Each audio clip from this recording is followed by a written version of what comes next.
जी नाजरीन, हम आपकी खिदमत में आज फिर से हाजिर हैं नए सबक के साथ। तो सबसे पहले अगर आप वीडियो पहली बार देख रहे हैं तो हमारे चैनल को सब्सक्राइब करें, लाइक करें, शेयर करें और उम्दा सा कमेंट करें। वीडियो पूरी देखें ताकि सबक अच्छी तरह समझ में आ जाए। तो आज हम पढ़ेंगे इन्फिनेटिव इन टेंसेस के टेंस में इन्फिनेटिव कैसे यूज़ होते हैं वो पढ़ेंगे।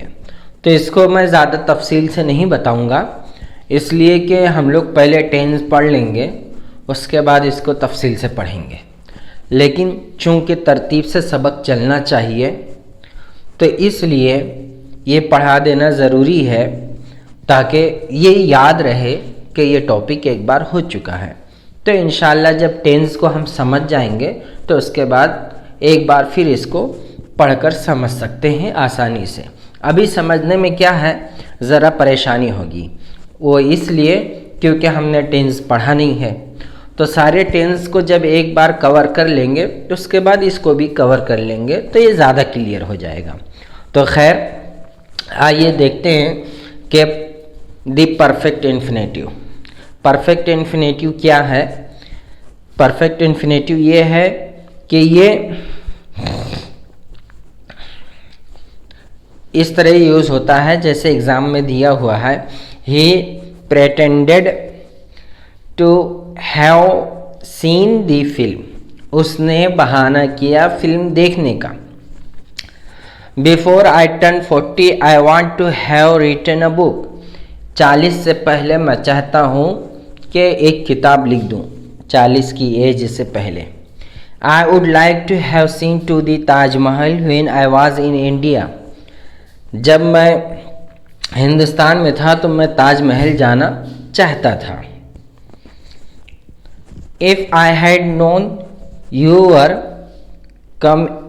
coming, I would have baked a cake. अगर मुझे मालूम होता तुम्हारे आने का तो मैं केक बनाता। तो ऐसे यानी परफेक्ट हैव बीन से पहले टू लगता है ना, तो यही कहलाता है परफेक्ट इन्फिनेटिव। अब उसका ये मिसालों का ट्रांसलेशन भी देख लीजिए। और दूसरा है perfect continuous infinitive is used to express a continuing but now completed action after a verb which must be followed by the infinitive. The perfect infinitive is formed to have been plus present participle। present participle यानी participle ing के साथ, है ना। तो as with the present, तो ये कह रहा है कि perfect continuous infinitive कैसे बनता है। ये किसी भी काम को कंटिन्यू बताने के लिए होता है और ये वर्ब के एक्शन के इन्फिनेटिव के बाद आता है। After a verb which must be followed bye infinitive, उस वर्ब के बाद आता है जो इन्फिनेटिव के बाद आया हो। तो उसको भी हम मिसालों से भी देख लेंगे।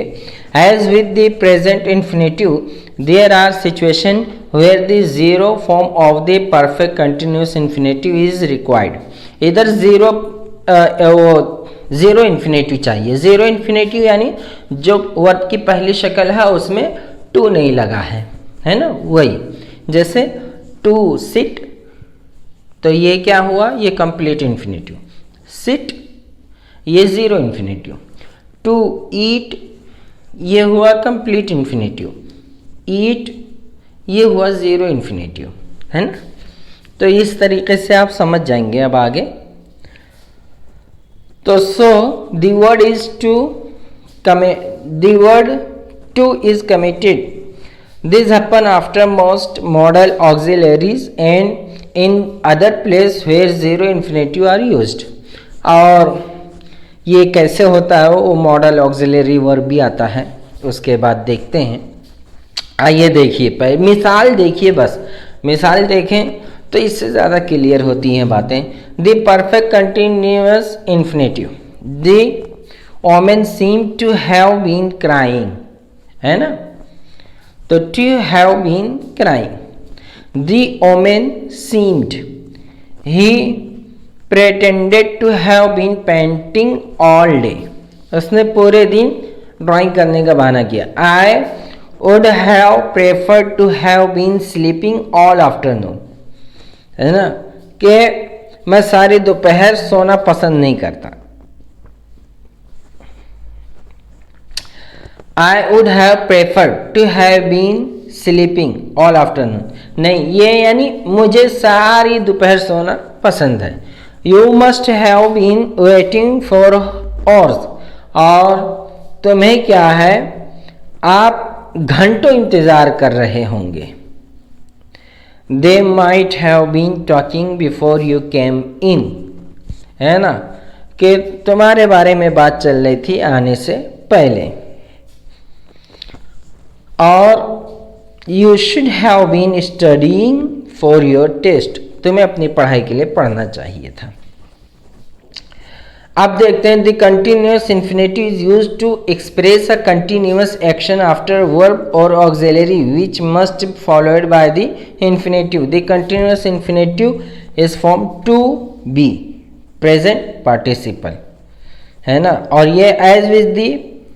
तो कंटिन्यूअस इन्फिनेटिव कैसे यूज होता है, और ऑक्सिलरी के साथ होता है, और इसका भी एक्शन जो है कंटिन्यूइंग का एक्शन जो होता है वो एक वर्ब या ऑक्सिलरी वर्ब के बाद होता है, और वो इस तरीके से बनता है, उसका फार्मूला टू बी प्लस, है ना। As with the present infinitive there are situations where the zero form of the continuous infinitive is required. Zero form चाहिए, so the word to is omitted, to is omitted. This happen after most modal auxiliaries and in other places where zero infinitive are used.